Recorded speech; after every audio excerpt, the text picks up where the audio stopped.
My family and I moved into a beautiful old Victorian house on the outskirts of town. It had a grand staircase, stained glass windows, and a sprawling attic that sent shivers down my spine the moment I stepped inside. The air in the attic was thick with dust and a strange, musky odor.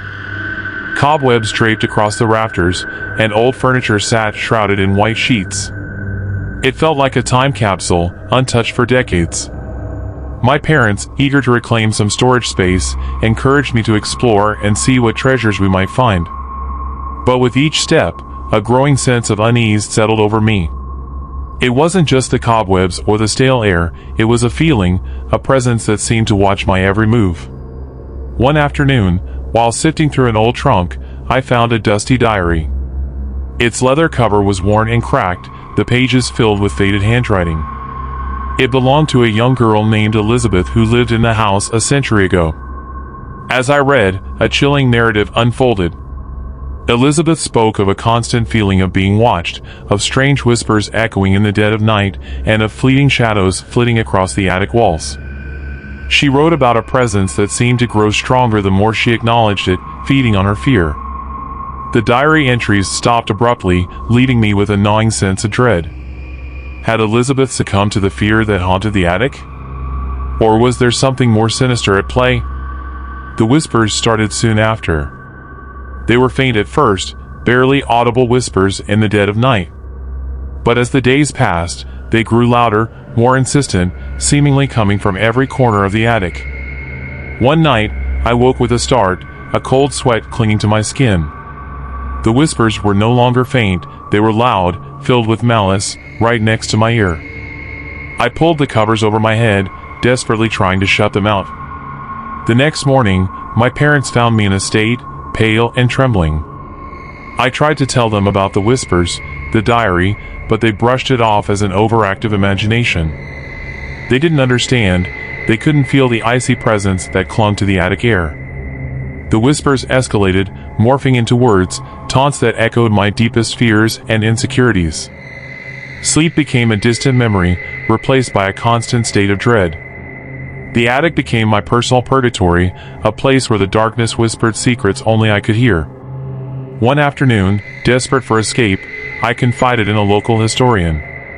He spoke of a dark history associated with the house, a story of a young girl who tragically died in the attic after being locked away by her superstitious family. With newfound knowledge, I returned to the attic, the diary clutched tightly in my hand. I addressed the presence directly, speaking Elizabeth's name, reading entries from her diary. The air crackled with unseen energy, and the whispers intensified. Then, as suddenly as they began, they stopped. A heavy silence descended upon the attic, broken only by my ragged breaths. I don't know if I chased away the darkness or simply appeased it, but a sense of peace settled over me for the first time since we moved in. We never used the attic again. My family eventually sold the house, and I haven't been back since. But the memory of that whispering attic, and the chilling fear it instilled, will forever be etched in my mind. Mark, Sarah, and our seasoned hikers, our boots leaving countless imprints on trails across the country. This time, we ventured deeper than usual, lured by the promise of a secluded lake nestled within a remote wilderness area. The hike started off beautifully. Crisp mountain air filled our lungs, and the sun dappled the forest floor in a mosaic of light and shadow. But as we ventured deeper, the woods seemed to close in, an unsettling silence replacing the usual symphony of birdsong. The map indicated a ranger's cabin near the lake, a potential pit stop for the night. However, upon reaching the designated spot, we found only a crumbling structure, its windows boarded up and a sense of desolation clinging to its rotting timbers. Unease gnawed at us, but we pressed on, determined to reach the lake before nightfall. The trail grew fainter, replaced by a network of overgrown paths and fallen logs. Hours ticked by, and doubt began to creep in. Had we taken a wrong turn? Just as despair threatened to consume us, Sarah spotted a sliver of blue through the dense foliage. Relief washed over us as we stumbled upon the lake, its pristine surface reflecting the darkening sky. But the serenity was shattered by a chilling discovery, a half-submerged backpack with a familiar logo, the one belonging to a fellow hiker reported missing days earlier. Panic surged through us. Were we next? The decision was unanimous, we needed to get out of there. But retracing our steps in the fading light proved impossible. The once familiar path had vanished, replaced by a labyrinth of identical trails. As darkness descended, the temperature plummeted. We huddled together for warmth, the silence broken only by the howling wind and the unsettling snaps of unseen branches. Sleep was a distant luxury, replaced by a constant vigil against the unknown. The following morning, a faint sound reached our ears, a distant cry for help. Hope flared, and we followed the sound, desperately searching for the source. We found him, the missing hiker, his leg mangled beneath a fallen log.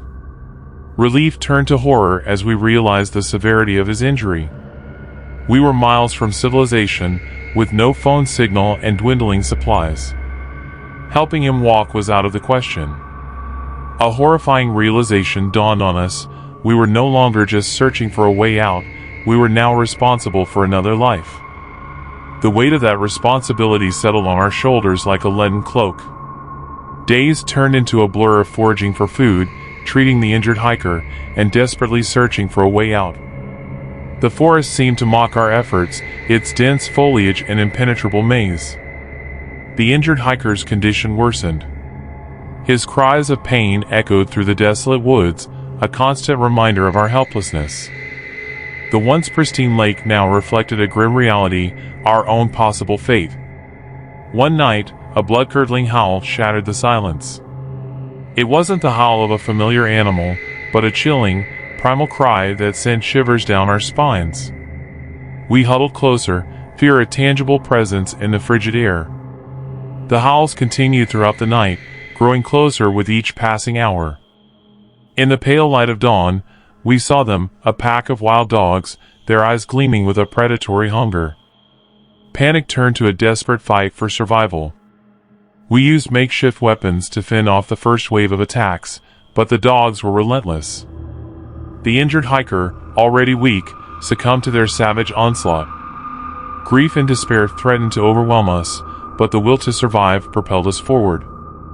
We ran, adrenaline coursing through our veins, the howls of the dogs echoing behind us. Exhausted and battered, we stumbled upon a ranger patrol, our salvation. The following days were a blur of medical attention and debriefing.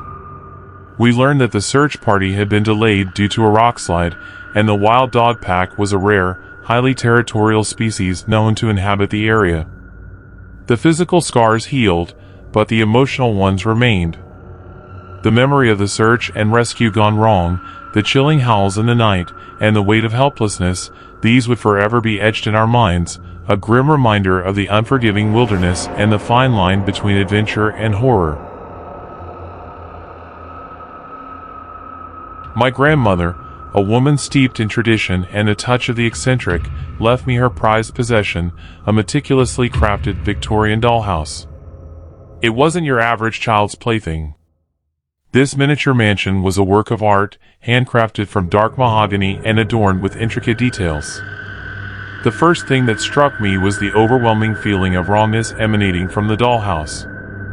The tiny furniture seemed too perfectly arranged, the wallpaper an unsettling shade of crimson, and the miniature people, porcelain figures with vacant eyes, exuded an air of silent despair. Against my better judgment, I felt compelled to delve deeper. The dollhouse had a hidden keyhole, and tucked away in a dusty drawer, I found a tiny, ornate key.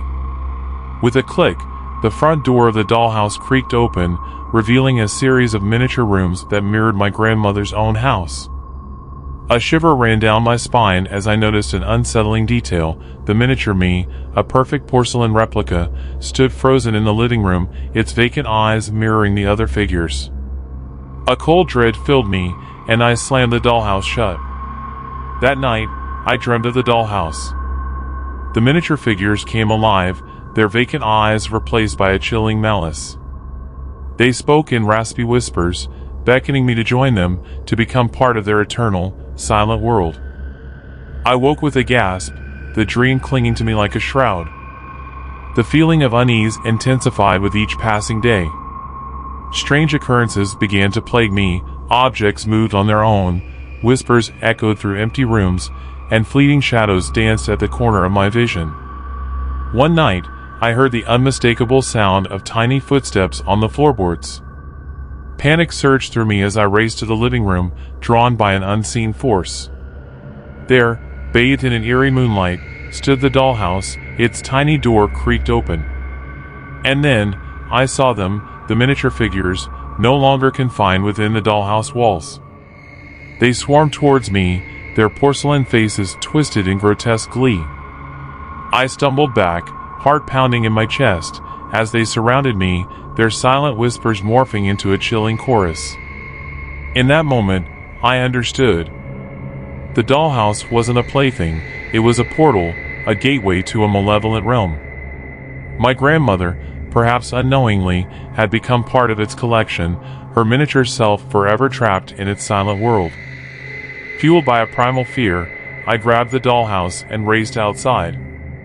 With trembling hands, I hurled it into the raging fire pit in my backyard. The flames licked at the miniature mansion, and a blood-curdling scream pierced the night, echoing from within the inferno. The next morning, the dollhouse was reduced to a smoldering pile of ash. The strange occurrences stopped, and a sense of normalcy, albeit fragile, returned to my life. But the memory of the malevolent dollhouse, the chilling whispers, and the vacant eyes of the miniature figures remained, a constant reminder of the darkness that lurks just beyond the veil of reality.